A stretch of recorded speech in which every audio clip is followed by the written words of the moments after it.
That was random.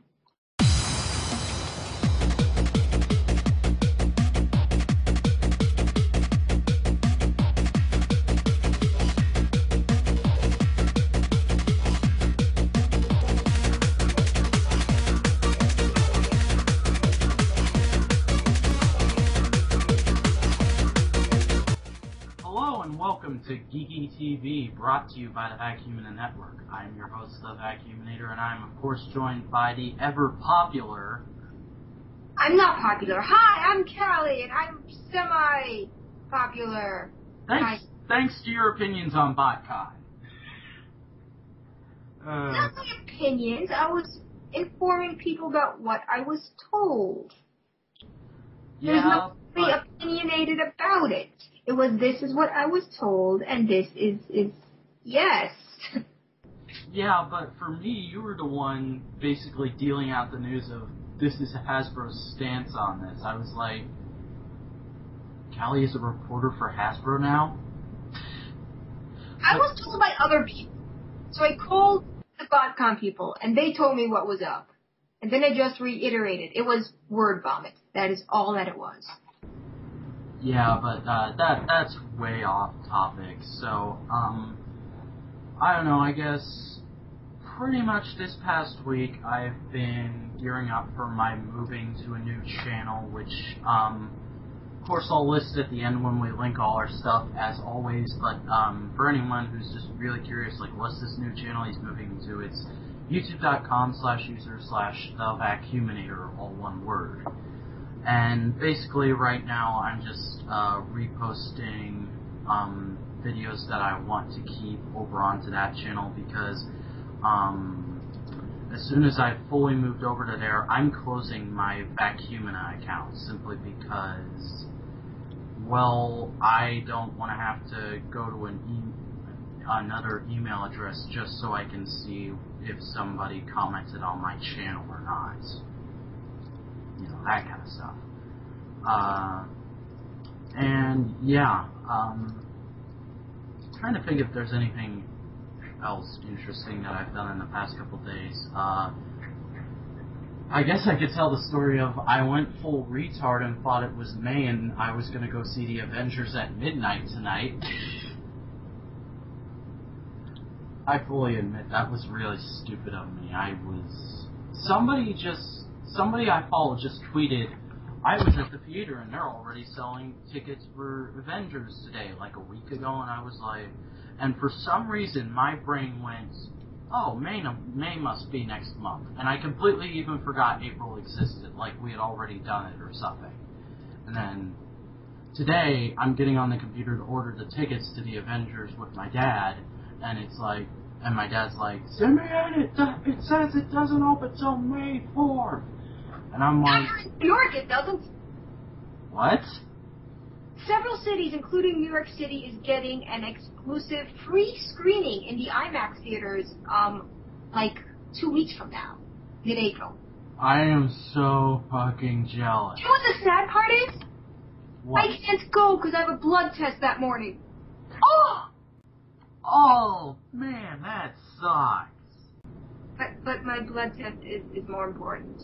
Yes. We need to do it at a certain time, so the doctor will have it for a result appointment, so. Yes. I'm healthy, we're just checking up in a couple of things, so.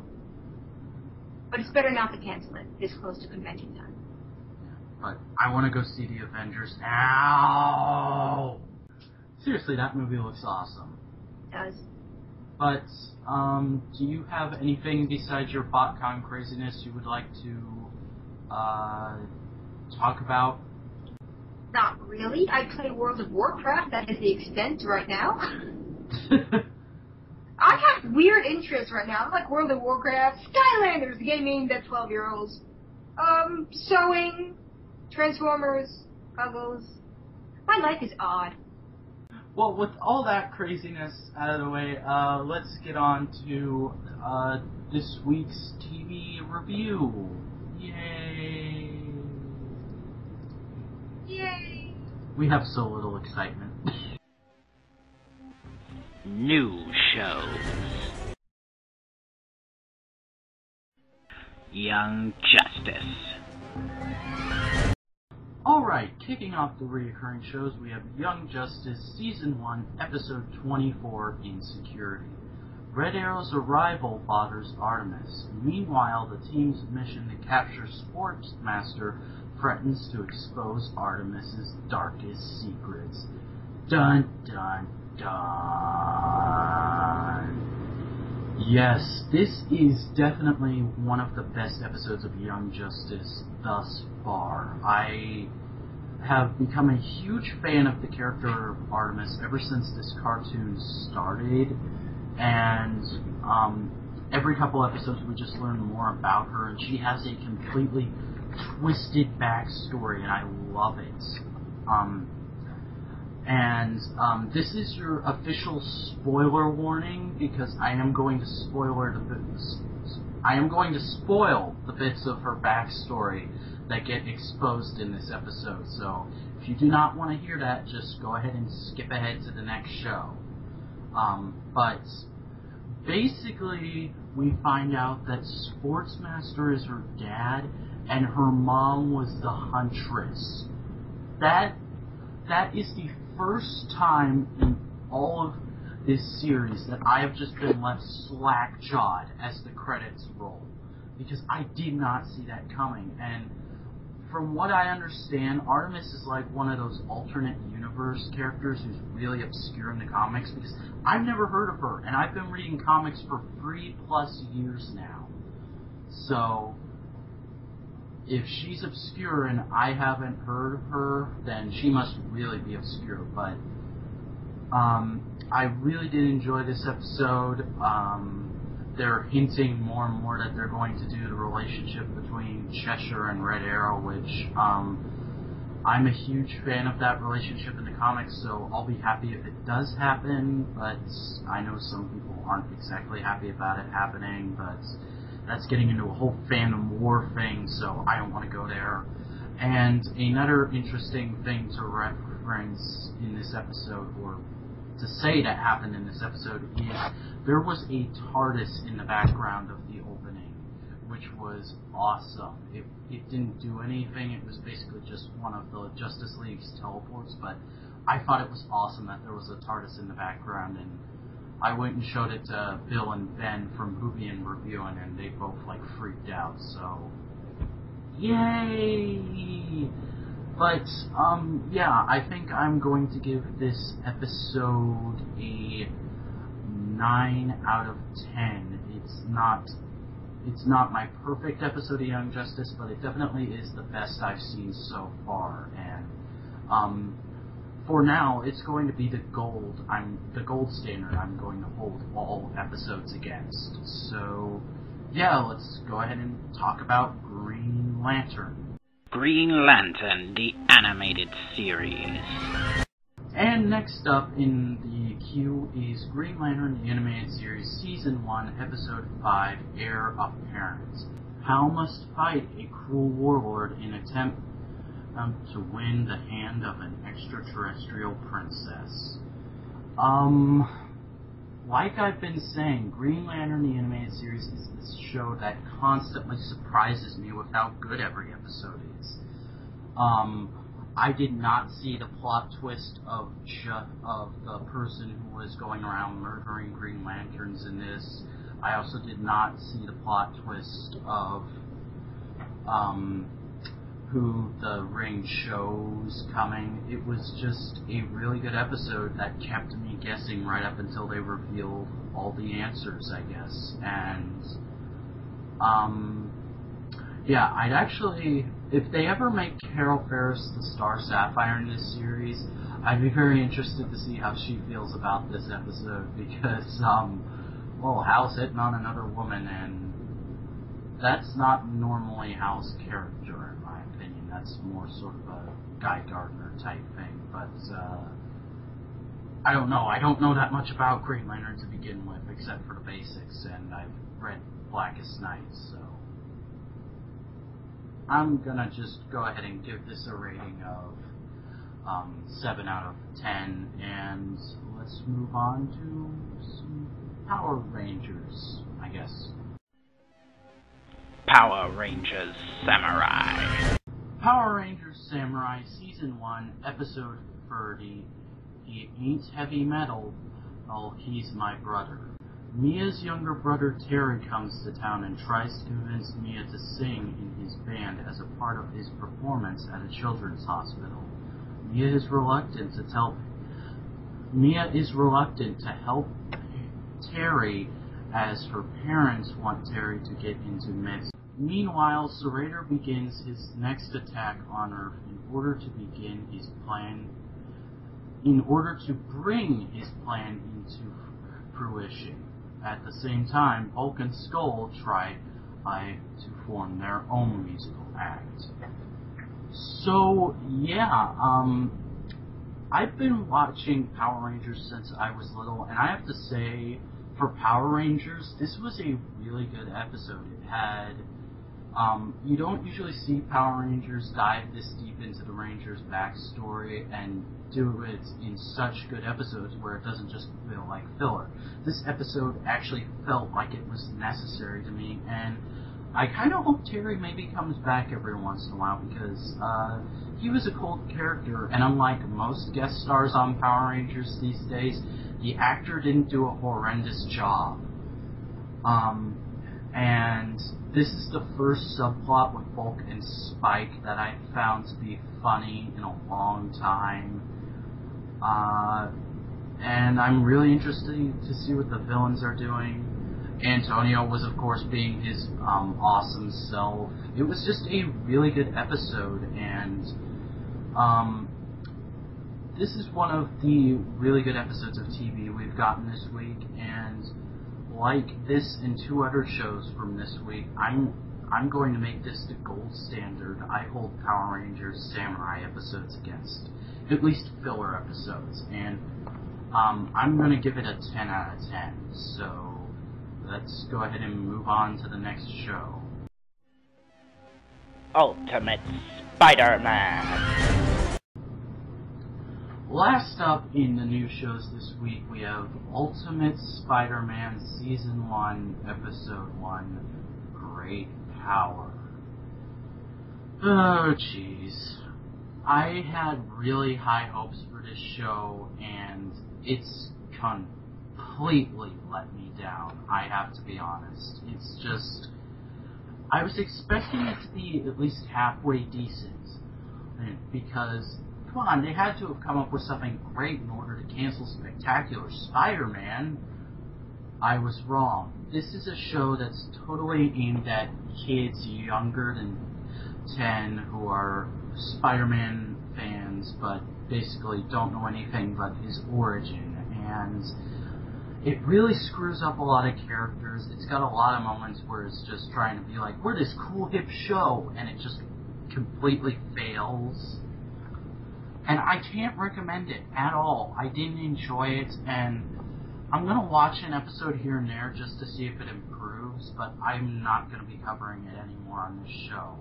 I would say if you're maybe a comics fan and you have a younger brother who likes Spider-Man, he might like this, but it's just not my kind of thing. It's not, I'm going to be honest, it's not horrible, but it's not something I can enjoy. So, yeah. But I don't really have that much to say. I'm not going to give it a rating because I didn't watch the second episode, so I can't go like, this was average for this series, or this was below average, or above average. I'm just going to say it wasn't my kind of thing, and I don't think most people in their teens and older will like it. Definitely. I don't know, I'm starting to ramble. Let's just go on to the reoccurring shows. My Little Pony. My Little Pony Season 2, Episode 23, Ponyville Confidential. In order to become the gossip columnist for their school paper, the Cutie Mark Crusaders adopt the name Gabby Gums. But when they land the job, their happiness is cut short by the pain they cause their other ponies with their hurtful stories. This episode was great. This episode was weird. Why was it weird? Because I no longer know what age the Cutie Mark Crusaders are supposed to represent. Because at the beginning of the series, when they introduced the Cutie Mark Crusaders, they kind of had the vibe of an 8-year-old group. Then with the whole school thing, some of the plots they're intertwined with, I kind of got like the 10-year-old vibe, but still kids. And now they're writing for a school paper and a gossip columnist that the other ponies all read, and they're getting these weird, scandalous stories. What 10-year-old does this? You'd be surprised what TV thinks different age groups do. Did I just say do? Yeah. My brain doesn't work. It's okay. But I did like this episode. I found it to be very funny, and every show that has kids that are in a school does this plot, but I don't know. It's a plot that I like, and it really teaches that lesson of, be careful what you say, because words do hurt more than sticks and stones. Privacy is important, unless it's online.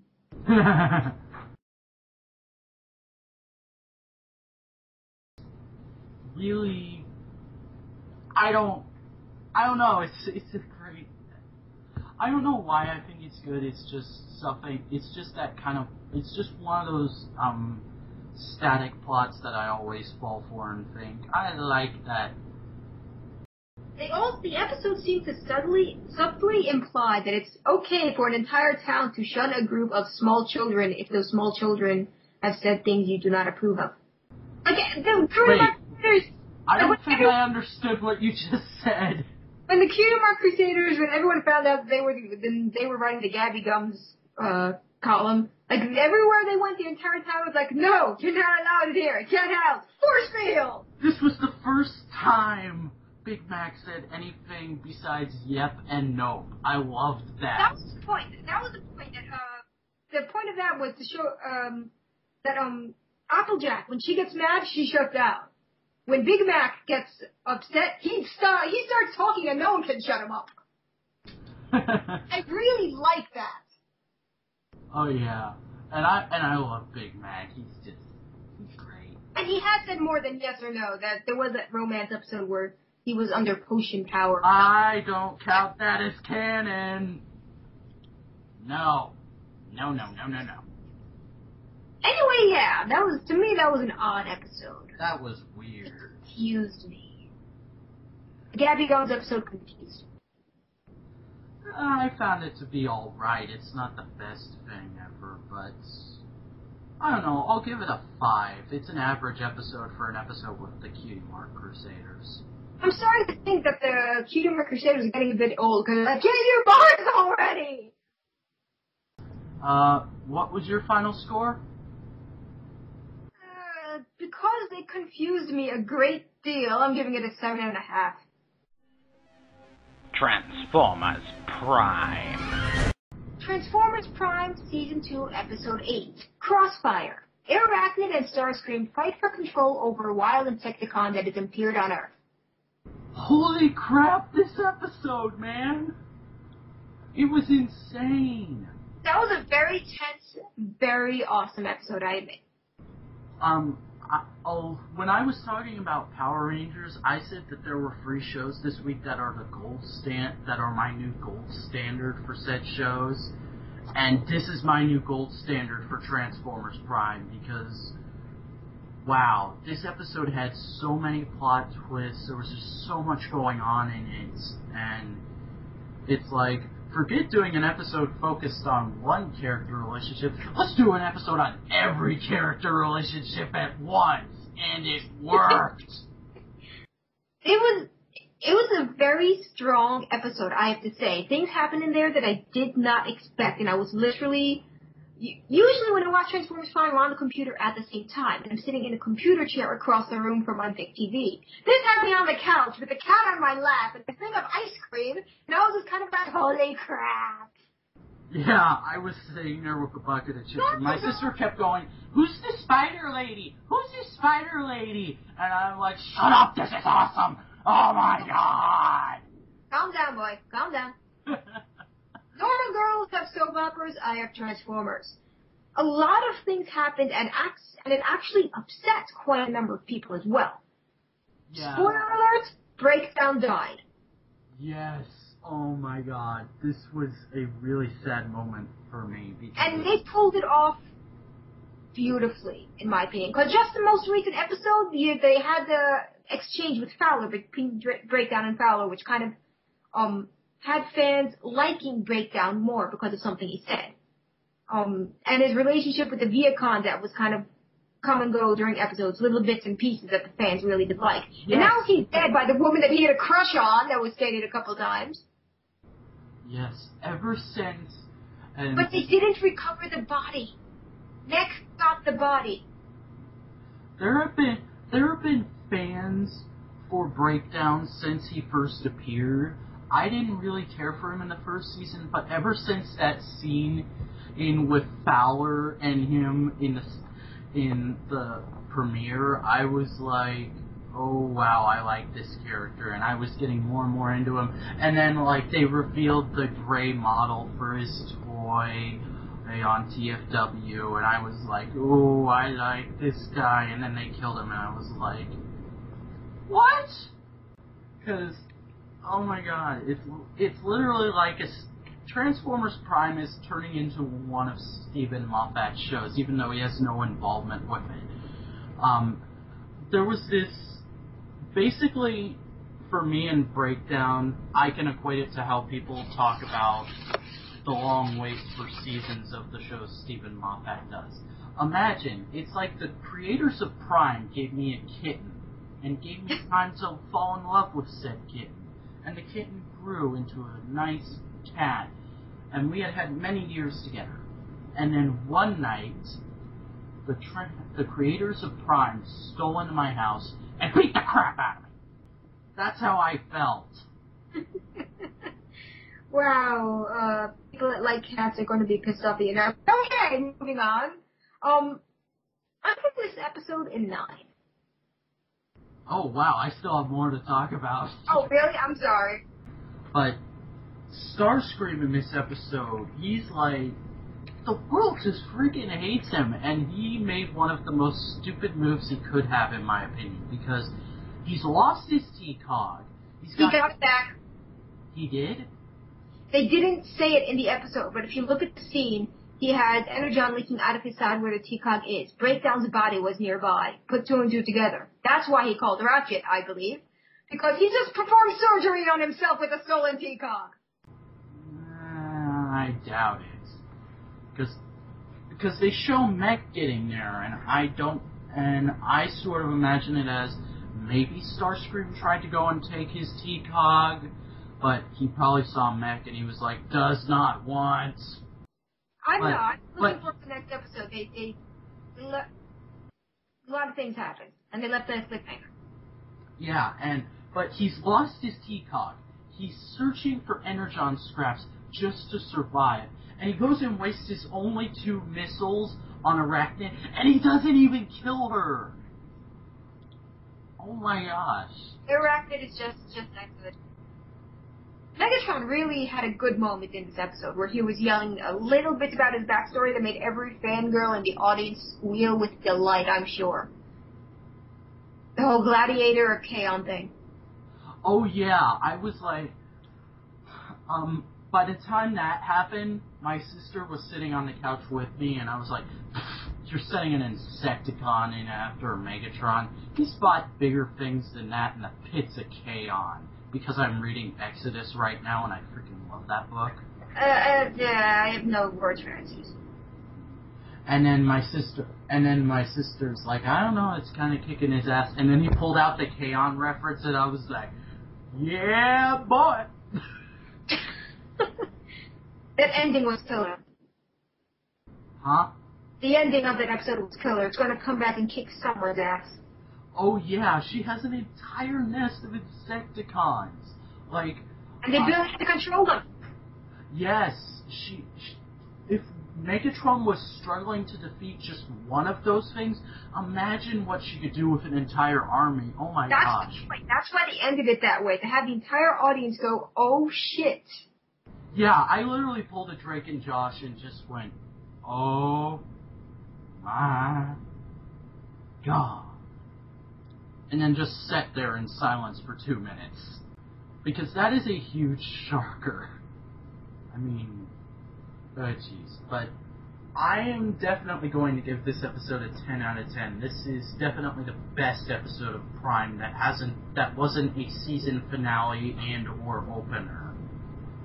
I'm giving it a 9 because Breakdown's death was way too bad. Yeah, I kind of wish they had kept him, but I completely forgot. I figured out why they did kill him off. Tony Todd is voicing Dreadwing. I forget who it is, but another celebrity is voicing Breakdown. So it's kind of like, so they didn't go over the budget. They had to kill off somebody who was a celebrity voice. That's the way I see it. Let's go ahead and move on to whatever show is next. Game of Thrones. Game of Thrones Season 2, Episode 1, The North Remembers. Game of Thrones is back, and winter is no longer coming, but war is coming. That's pretty much the entire tagline for this particular season, though not that particularly long. The opening of Season 2 was so widely viewed that Get Glue crashed under the Yeah, I can see your expression there. Get Glue crashed under so many people commenting and logging in. It was the biggest, most widely viewed show. They doubled their viewers from Season 1 to Season 2 premiere.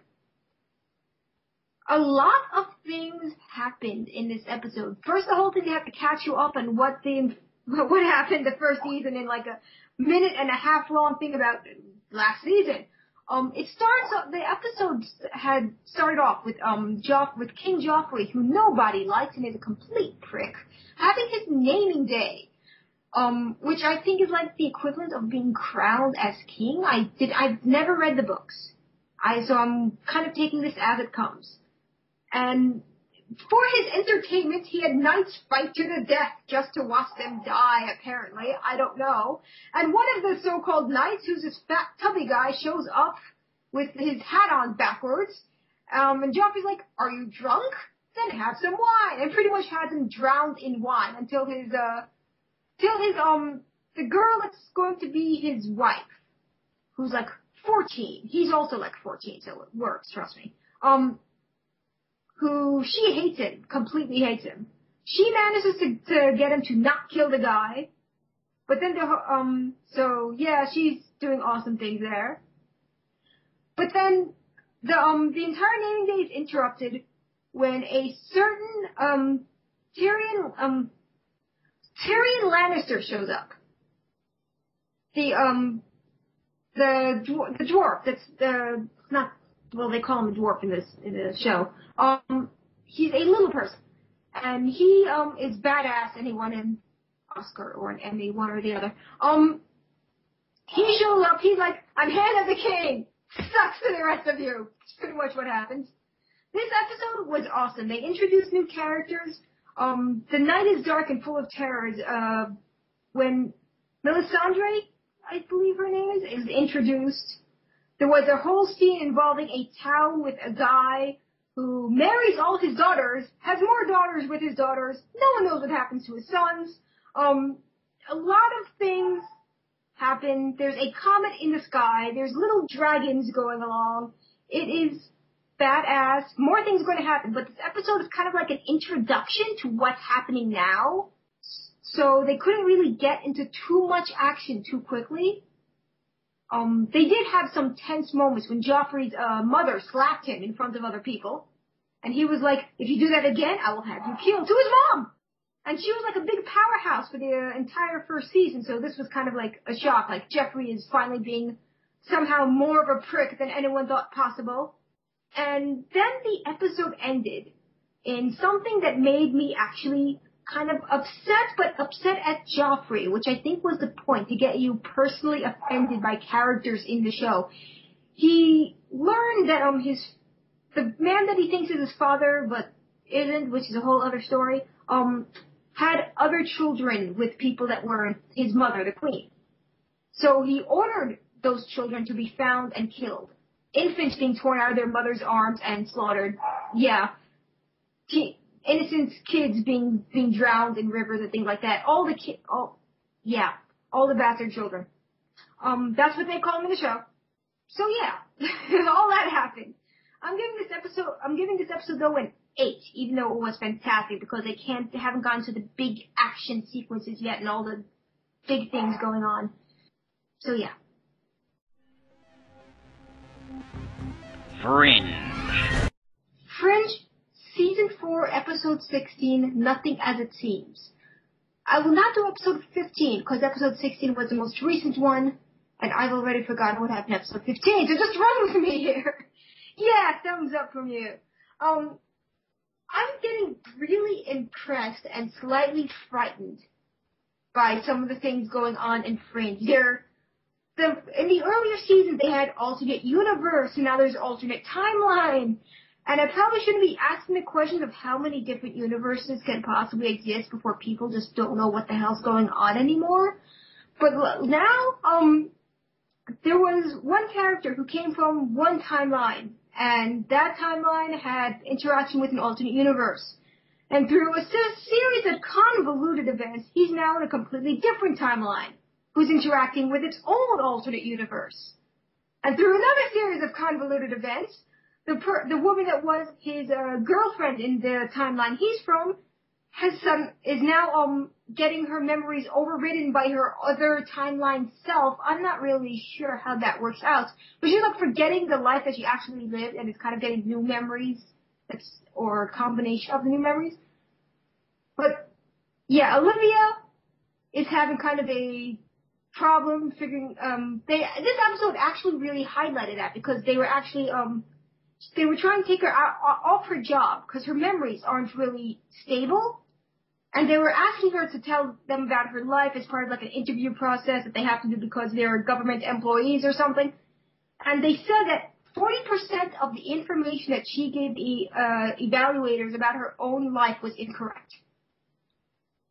So they don't really know how to handle it. She wants to stay in her job because she's like, I'm still me. I can still do this. It doesn't matter if I no longer know who I'm related to. It's okay.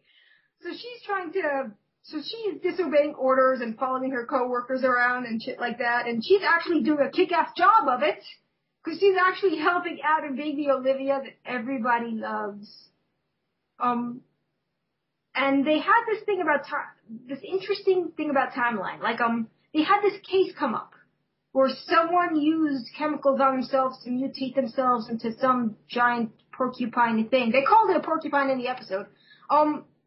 And the guy, Peter, which is displaced from another timeline to begin with. They said, yeah, we had the same case in the universe I'm from, but the plane crashed and the guy was burnt to a crisp. And they're like, well, it didn't crash here, and we have video from the mutation and all that. And then he was like, well, that's not good, is it? So that was pretty much the entire episode of dealing with timelines, of dealing with memory spasms, about dealing with a giant mutated porcupine. And, yeah. It solidified things that people already knew. It brought about new information that viewers are probably intrigued by and possibly weirded out by. And it also had a giant mutated porcupine with wings. So it had some good things going for it, some interesting things for it, and me wondering when the hell they're just going to go fuck it, introduce a third universe that's unconnected to everything, and make it a complete clusterfuck. So yes, I'm giving this episode 7, because the giant porcupine didn't really work. It was an interesting giant porcupine, but yeah. The Big Bang Theory. And the last show on our queue this week is The Big Bang Theory, Season 5, Episode 20, The Transporter Malfunction. So, yeah, basically what happens in this episode is, well, from my understanding, because I did come in a few minutes late to this, when it was on, basically what happens is the guys sort of, I don't know if they offend her or not, but they say something along the lines of, Penny, why are you our friend? All you do is just eat our takeout whenever we get takeout together. And you're like super hot and we're nerds, so why are you even here besides the food? And so she says, you know, I'm going to repay you guys for this food, and I'm going to get you, like, vintage Star Trek transporter toys, which I'm not even sure if those toys exist. But basically, Sheldon's toy Spock comes to him in a dream and tells him he needs to open his transporter and play with it, because the purpose of a toy is to be played with. And if you do not use something for its purpose, then that's illogical. And of course, Sheldon loves Spock, so he naturally goes, yes sir, I will do that. And so he opens his toy, and he breaks his. And so he replaces his with Leonard's until he feels really guilty and confesses, and then everything's really happy until Spock shows up again, and that last bit with Spock was kind of creepy, but whatever. But yeah, I really liked this episode, and I was actually really looking forward to it, because Leonard Nimoy's been tweeting for the past couple of weeks, like, Spock's gonna be on The Big Bang Theory, you're gonna love it, and this and that, and I actually thought Leonard Nimoy was going to appear in costume, but I'm not totally upset because he's doing voiceover for a Spock toy, which I found hilarious. But yeah, this episode was really funny, a lot more so than most of the episodes we've been seeing lately, but it's not like one of those episodes where you laugh every 5 seconds. It's just like, oh, there's a few good gags here and there, but not terrible. I'm going to give it a 6 out of 10. And so, yeah, that's it for this week's TV review, and we'll be right back with the wrap-up.